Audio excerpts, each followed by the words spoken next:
You know, I actually don't think that asking friends or family for referrals is a really good idea.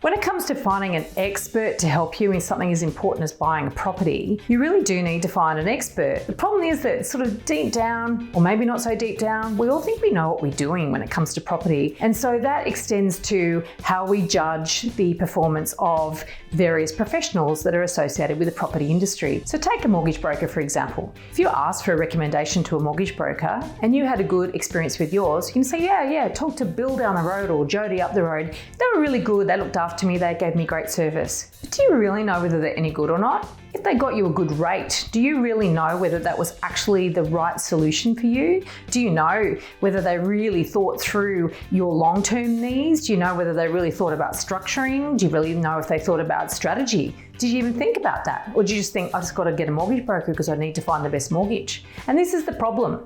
Most of us actually don't know what makes a really good advisor in some of these areas. And so then when they're asked for a reference or a recommendation by a friend or family member, you'll happily hand over their name and number, but do you really know if they're any good? Same sort of thing with conveyancers or lawyers. Unless something actually goes wrong, you don't really know whether they're any good or not. Your purchase or sale may have been a simple transaction that didn't require any additional skills. And the minute it gets complicated, that person might have been completely out of depth.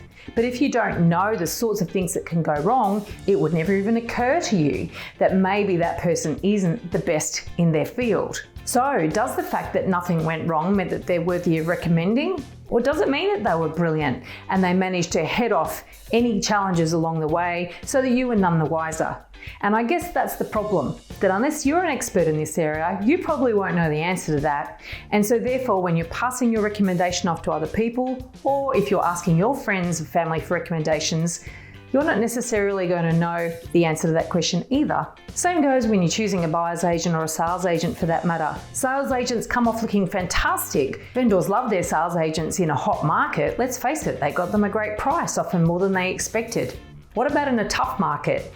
How would that sales agent actually manage all the objections of buyers? How would they actually navigate and work with that one buyer and nail their feet to the floor and get you the best price under those circumstances? How will they negotiate at auction with only one registered bidder? That's really the test of a good agent. Someone who can manage your expectations through that whole process, as well as actually bring that buyer and get the best out of them. On a buyer's agent side of things, in a rising market, it looks like every purchase is a winner. Yay, I've made so much money out of property. And yay, isn't my buyer's agent clever? Because they got me something in a hot market where it's really difficult to buy things. Well, they might have made something look really easy because they might have actually bought a property that is easy to buy. That's a problem. If anyone's buying a property that's easy to buy, really at any time, but particularly in a hot market, that doesn't make the buyer's agent particularly clever or good. That actually makes them probably a bit lazy, probably not that strategic, and they haven't actually been going for the properties that are in demand, because going for property that's easy to buy will shoot you in the foot down the track when you go to sell that property. We have a motto in Homebuyer Academy, and that is easy to buy, hard to sell, hard to buy,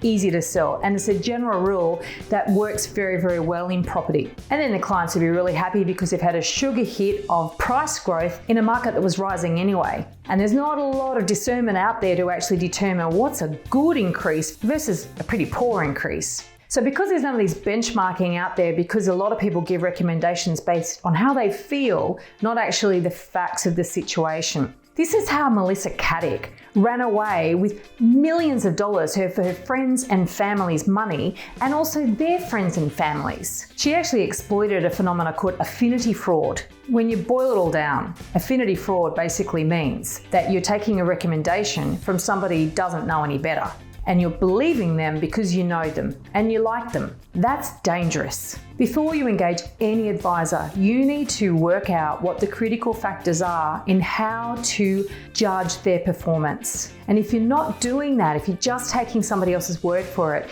you really are in danger of making a huge mistake. Now, I'm all for more truth, transparency, and trust in the property industry.